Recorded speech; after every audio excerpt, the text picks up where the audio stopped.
नाज़रीन, आप जुड़ चुके हैं हँसता बसता पाकिस्तान टीवी इंटरनेशनल के साथ। बहुत दिलचस्प बैनर है, इसमें लिखा है गुलामी करेंगे तो बेगम की करेंगे, अमेरिका की नहीं।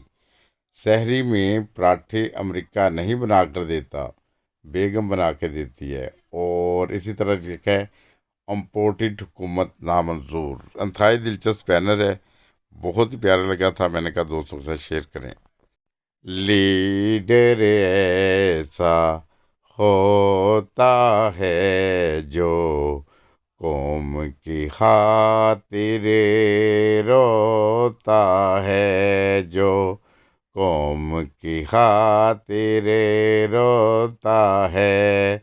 लीडर ऐसा होता है जो कौम की खातिर रोता है, जो कौम की खातिर रोता है, जो कौम की खातिर रोता है।